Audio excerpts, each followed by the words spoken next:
That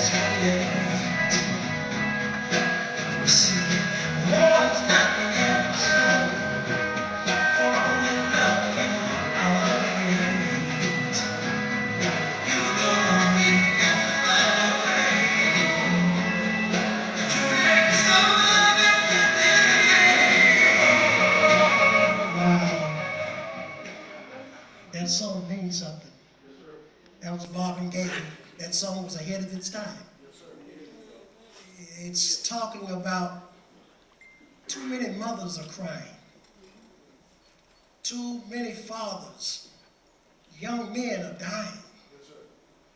It's got to bring, we have to have some love.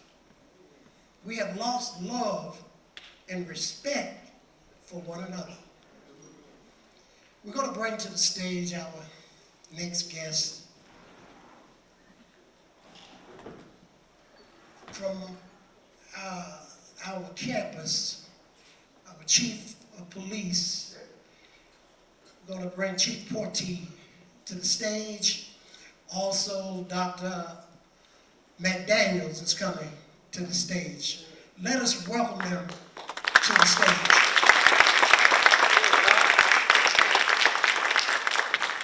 Dr. McDaniels, Chief Porty.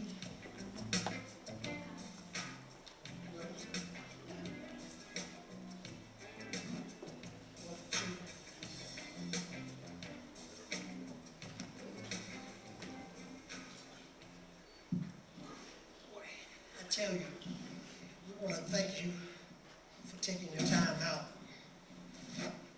to be with us. Chief Porty, we've had a lot of shootings on campuses during our last semester football season.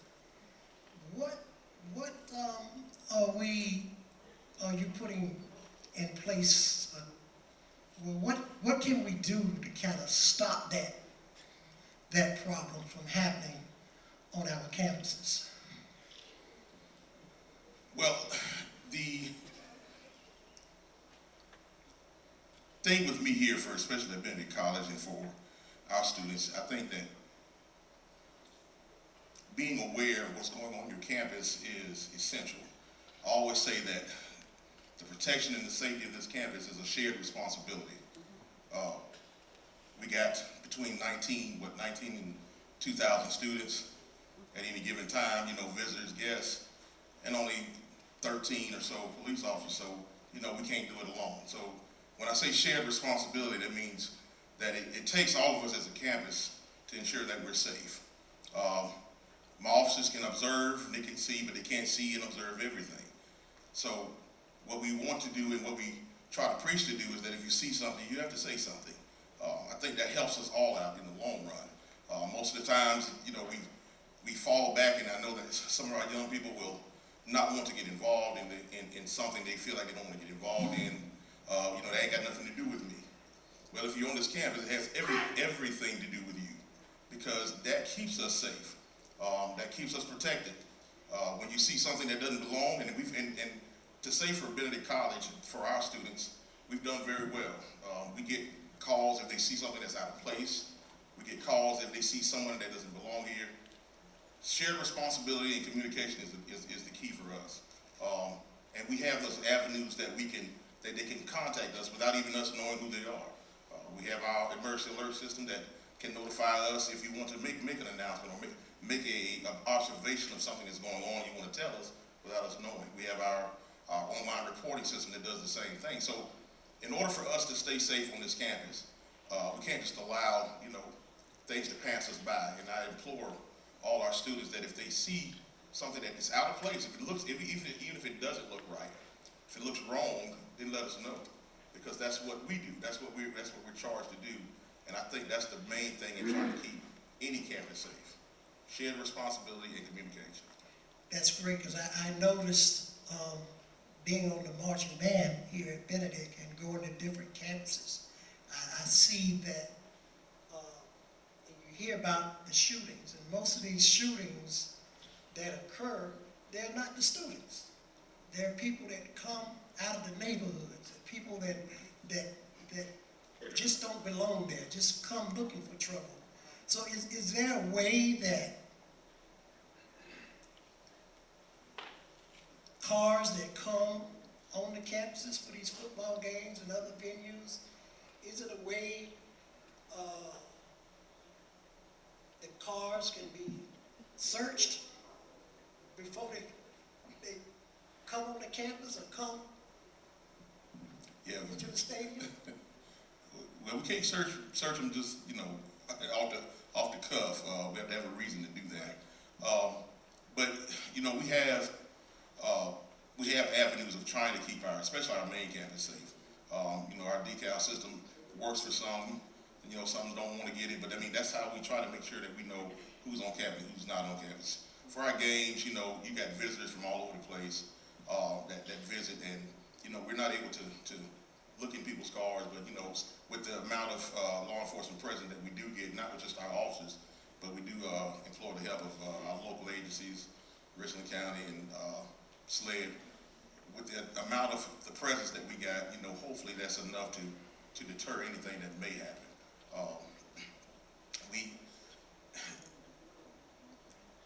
Prevention is one thing, and I say this to my officers, that when you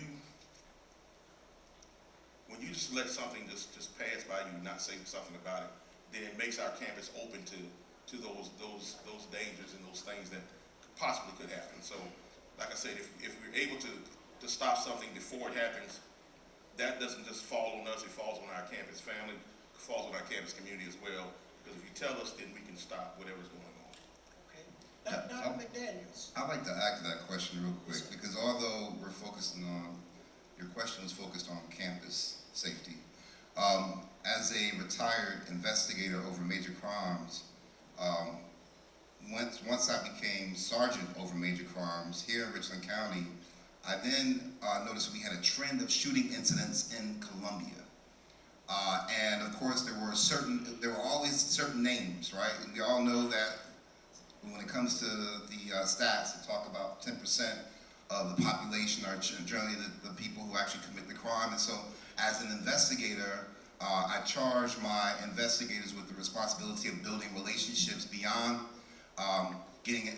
driving in their vehicle. They had to get out the car and go and meet individuals and build relationships. So when we talk about shooting incidents and how to keep them down, whenever we had a club here, and I can name a bunch of them, some that started off as college parties and then ended up being exactly what you described, where visitors are actually invited by college students. Let me just not separate the two. They're invited by somebody in school. They're friends from home or what have you. And they come in and they don't understand the college climate. But I would go to the owners of these clubs here locally, and I can name a bunch of these incidents. Chief Portee was manning some of those crime scenes for me whenever I would arrive with my investigative team. And you have to, one of the things that owners can do is take ownership of the parking lot. Like, their mindset is, once you're out the door, then you're no longer their responsibility. So their security efforts go no further than cameras inside the place. Shooting death over there off of Broad River Road. I mean, I can name a bunch of them. And so we need more concern in the parking lot. We need more accountability in the parking lot. Secondly, they need to have a sign-in sheet. Most of the shooting incidents that I solved, when you force a person to have to show ID and sign in, that one tool tends to take away from their interest in acting out. And so I also encourage them to have memberships. And so we noticed that those problematic clubs where the shooting incidents went down dramatically, and because of those safety provisions. Okay. Let me ask you something to both of you, being in law enforcement. We have trackers on cars. We have trackers on our cell phones. Shouldn't there be trackers on guns that are being sold and have a database when that gun is moved? That gun can be tracked at all times. shouldn't there be a tracker on every gun that's sold and those that own guns? That tracker should be made to have that tracker put on those guns. And I think it would help investigations. Because if someone breaks into a house, you know where to find that gun. If a crime has been committed, you don't have to look for it, because that tracker can tell you exactly where that gun is. So let me share with you where gun evidence has evolved. Like how has it evolved in terms of what you're talking about? We have technology called a NIBIN system now. And a NIBIN system, I mean, when it came into play, I was excited. So my little short stint in the school with the school resource officer, that lasted like 2 years. And then I went back to investigations and I noticed that we had this new system. That system allows for an investigator to be able to identify if that gun was used in the crime, and let's just say 2005, right? And then that same gun was used and a projectile was collected in a shooting incident in 2025. We're able to actually, based on the markings on that projectile, we'll be able to identify exactly which gun, the same gun, and connect it to both crime scenes, right? From 2 different years. And so technology has grown. I'm in favor of a tracking system. I think that now we're talking about, you're gonna start venturing into the area of lobbyists and the NRA, and when a small number of people hegemonically actually controls a large number of people, right? So that's what hegemony is. Hegemony is, Antonio Gramsci, is when a small number of people make decisions that impact a large number of people. And so when you have a powerful small minority like the NRA, like the lobbyists, like those individuals who will have an issue with the tracking system on a gun. I mean, law enforcement gave a bunch of pushback and we decided to use body-worn cameras, right? And so I remember when I thought that was crazy. How we had to prove the county council what we were gonna do with this money, and how we were bucking it. So that I can go all day about that. But yeah. And I'm all for responsible gun ownership. We know that guns don't hurt people. People with guns hurt people, right? So I'm all about responsible gun ownership, and because of technology these days, we're able to do a very good tracking and evidence collection for anything that deals with a weapon. We even have, and I'm not sure if anyone knows of it, but the Columbia, Richland County has partnered with a company that has the system that recognizes when gunfire is going off, which is the shot spotter system. So what happens is when that system goes off, and when there's gunfire in that area, then law enforcement is able to respond to that area. And what they do, if they can't identify anyone or identify a person, they'll collect the rounds that were spent and send those rounds to the technology that Dr. McDaniel talked about, the NIBIN system, to try to trace to see where those rounds have been shot from. So the technology is there to help us when these types of incidents happen. Okay. We want to take the time to thank the both of you for being here on this gun violence program. And we just want to thank you for the job that you all are doing. And we know that it's hard for law enforcement right now. So we want the audience to give them a round of applause.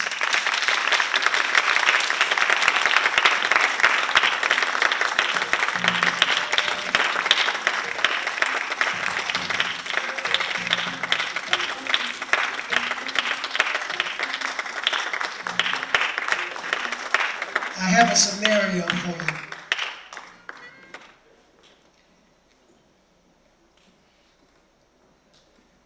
You have a gun in the middle. You have a parent on the right. You have a child on the left. Which one is the most dangerous out of the three?